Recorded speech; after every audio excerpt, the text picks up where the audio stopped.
So hello friends, welcome to learn services. This is Ram Soni.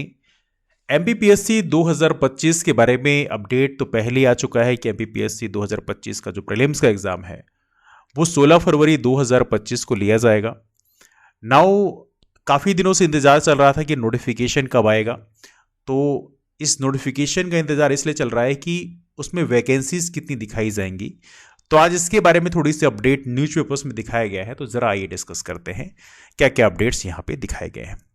सबसे महत्वपूर्ण जो अपडेट यहाँ पे कहा गया है कि कम से कम इस बार 500 पद आने चाहिए 2025 की परीक्षा के 457 पदों को। मैं हल्का जूम कर देता हूँ जिससे आप प्रॉपर तरीके से देख सके। तो कम से कम 500 पद आने चाहिए एमपीपीएससी 2025 में, और 2022 की परीक्षा के 457 पदों को छोड़ दें तो 2019 के बाद से लगातार पद 300 से कम रहे हैं, जिसमें 2020 में 260 पद रहे हैं, 283 पद रहे हैं 2021 में, 229 पद रहे हैं 2023 में, और 2024 का हाल तो बहुत बुरा है। आप लोग जानते हैं शुरू में 60 वैकेंसी केवल निकली थी और बाद में बमुश्किल 50 वैकेंसी और ऐड हुई। कुल मिला के 110 वैकेंसीज के लिए 2024 का एग्जाम कराया गया है ना। एक ऐसे राज्य में हम लोग रह रहे हैं जहां पर उसकी साइज बहुत कम नहीं है। पूरे देश का दूसरा सबसे बड़ा राज्य है। पॉपुलेशन के आधार पर भी हमारे मध्य प्रदेश की रैंकिंग ठीक ठाक है। इसके बावजूद भी अन्य राज्यों की बात करें, जैसे बिहार की बात करें, तो बिहार पीएससी में देखेंगे अभी 70th पीएससी का वैकेंसी निकला है। 2027 वैकेंसीज के लिए एग्जाम वहां पे कराया जा रहा है। नोटिफिकेशन तो कम के लिए निकला था, 1900 कुछ के लिए निकला था, लेकिन बाद में कुछ वैकेंसीज एड ऑन हुई थी। और आप देखिए ऐसे पीएससी 2000 से ऊपर वैकेंसीज के लिए एग्जाम लेते हैं और हमारे यहाँ 60 वैकेंसीज के लिए एग्जाम निकलता है। अब ये सवाल उठता है क्या मध्य प्रदेश में वाकई वैकेंसी है या नहीं। अभी हम डिस्कस करेंगे इसमें क्या क्या चीजें लिखी, will talk about that thing as well. लेकिन ये एक सवाल उठता है कि मध्य प्रदेश में क्या इतनी कम वैकेंसी होती हैं। लेकिन ऐसा नहीं है, बहुत सारे डिपार्टमेंट से वैकेंसीज खाली हैं, लेकिन तब भी राज्य सरकार उसको फिल करने का काम नहीं कर रही है। ऐसे मैं आपको थोड़ा एग्जाम्पल देता हूँ शिक्षा विभाग का। शिक्षा विभाग में जो बीओ होते हैं, डीईओ होते हैं या ज्वाइंट डायरेक्टर होते हैं, वो आमतौर पे सिविल सर्विसेज की पोस्ट होती है। सिविल सर्विसेज में एमपीपीएससी में एक पोस्ट निकलती है असिस्टेंट डायरेक्टर की, और वो असिस्टेंट डायरेक्टर का जो ग्रेड पे होता है वो 5400 ग्रेड पे होता है। जैसे एसडीएम का होता है वैसे ही असिस्टेंट डायरेक्टर का ग्रेड पे होता है। वही असिस्टेंट डायरेक्टर को बनाया जाता है बीओ।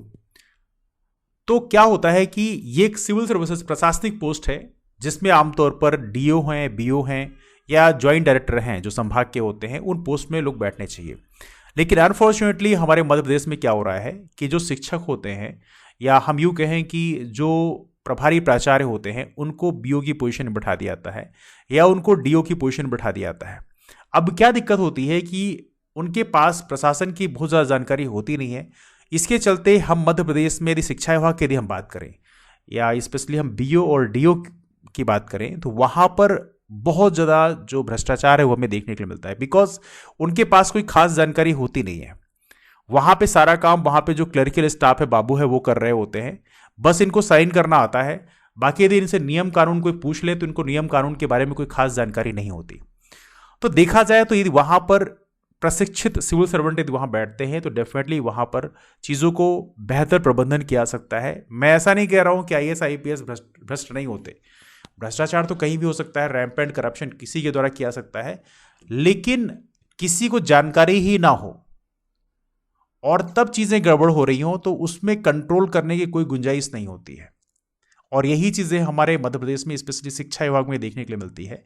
इसलिए हमारे मध्य प्रदेश सरकार को चाहिए कि जो वैकेंसी सिविल सर्विसेज की है उस वैकेंसी को प्रॉपर तरीके से क्रिएट किया जाए और उसको प्रॉपर तरीके से सिविल सर्वेंट के द्वारा फिल किया जाए।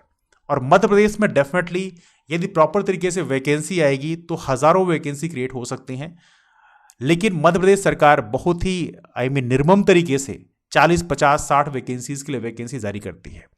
तो यहाँ पर मैं ये कहना चाहूँगा कि मध्य प्रदेश पीएससी में इस बार कम से कम 500 वैकेंसीज का निकलना चाहिए। हालांकि लोग भी उम्मीद जता रहे हैं कि 500 से ऊपर वैकेंसी इस बार आने की संभावना हो सकती है और आनी ही चाहिए।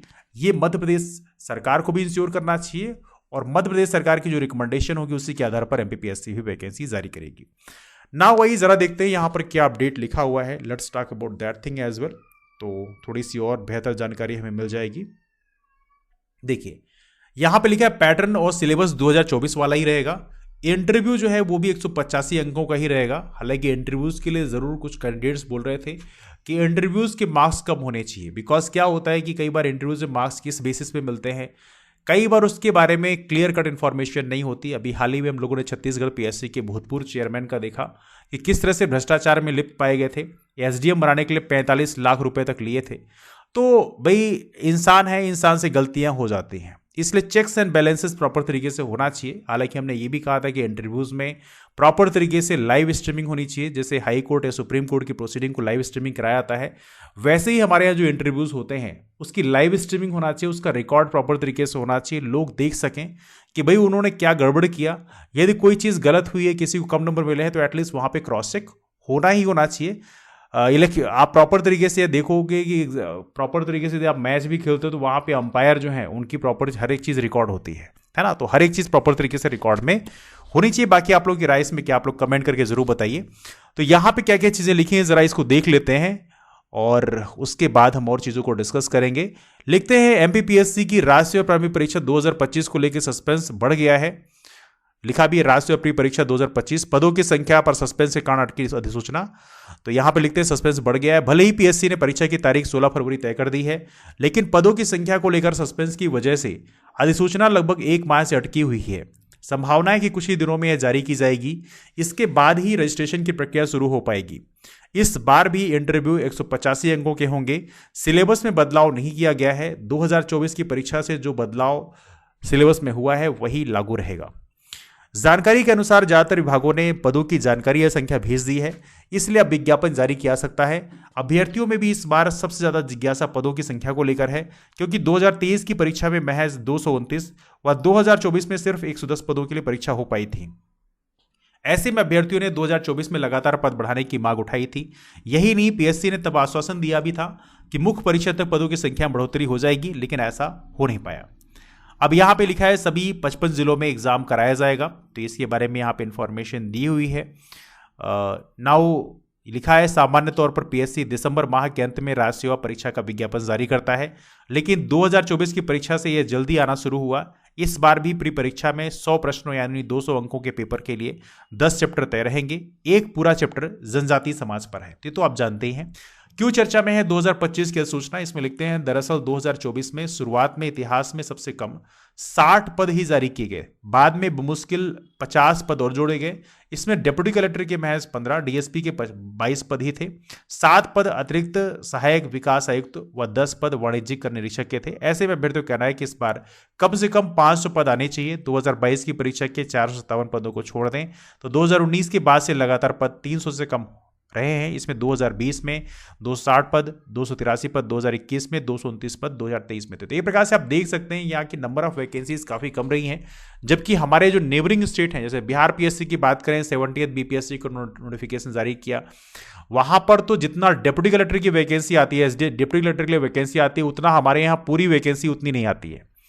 तो यहाँ पर एमपीपीएससी को तो चलो ठीक है, मध्य प्रदेश सरकार को थोड़ा सा सोचना चाहिए कि इतनी वैकेंसी जारी करो कि एटलीस्ट वो डिसेंट लगे। अलग अलग डिपार्टमेंट में जो इतनी सारी वैकेंसीज खाली कर रखा है आपने, तो उसमें प्रॉपर तरीके से आप जो आउटसोर्सिंग कर रहे हो वो चीज़ें बंद करो। सिस्टम को प्रॉपर एफिशिएंट रन करने के लिए ज़रूरी है कि वहाँ पर परमानेंट एम्प्लॉय बैठने चाहिए, और तभी जाकर हमारे राज्य का भला हो सकता है। बाकी आप लोगों की राय क्या है, आप लोग कमेंट के माध्यम से ज़रूर बताएं। मुलाकात करते हैं फिर। आज संडे वार्ता भी होगी रात को 10 बजे, तो उसे मुलाकात करेंगे, आपके सवालों के जवाब भी देंगे। मुलाकात करते हैं फिर, तो बाय एंड टेक केयर।